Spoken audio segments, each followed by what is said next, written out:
இந்த வீடியோ எல்லாருமே இன்னைக்கு பார்த்துருப்பீங்க. ஆர்ஜே பாலாஜி அண்ணன் வந்து இன்னைக்கு கருப்பு படம் ரிலீஸில் வந்து அவ்வளோ கத்தி அவர் செலிப்ரேட் பண்ணார். அதை பார்க்கும்போது எனக்கே கண்ணிலலாம் தண்ணி வந்துருச்சு. என்னடா இப்படி ஒரு செலிப்ரேஷன் அப்படின்னு சொல்லிட்டு அதுக்கு தகுந்தாப்புல அவ்வளோ எஃபோர்ட் போட்டார், அவ்வளோ கஷ்டப்பட்டார். நேற்று கூட படம் வந்து போஸ்ட்பான் ஆச்சு. அப்போ கூட ரொம்ப அழுது உடஞ்சி போயிட்டார். இருந்தாலும் இந்த படத்தை வந்து ஆல்மோஸ்ட் ஒரு 2 இயர்ஸாக எடுத்துகிட்டு இருக்காங்க. அப்படி இருந்தும் இன்னைக்கு ரிலீஸ் ஆகி பிளாக் பஸ்டராக ஓடிட்டு இருக்கு படம்.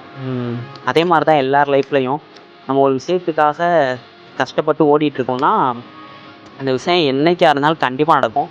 அதுக்கான ஒர்க்கோடு நம்ம போட்டுட்ருக்க வரைக்கும் அதை பாதியிலே ட்ராப் ஆனால் கண்டிப்பாக யூஸ்லெஸ் அது. சரிங்களா? எல்லாருமே யோசிச்சுக்கோங்க. நான் ஆல்மோஸ்ட் ஒரு 2 இயர்ஸாக எக்ஸாம் ப்ரிப்பேர் பண்ணிகிட்ருக்கேன். ஒரு எக்ஸாம் போச்சுன்னா அப்படியே உட்காந்துடாமல் திருப்பி திருப்பி படிச்சுட்டே இருக்கேன். அதே மாதிரி தான் எல்லாருமே. எதையுமே உங்களுக்கு பிடிச்ச விஷயத்தை எதையுமே ட்ராப் பண்ணிடாதீங்க. கன்சிஸ்டன்சியாக ஒரு விஷயத்தை வேணும்னா உழைச்சா மட்டும்தான் முடியும். All the best. எல்லாருக்குமே நல்லதே நடக்கும். தேங்க்யூ.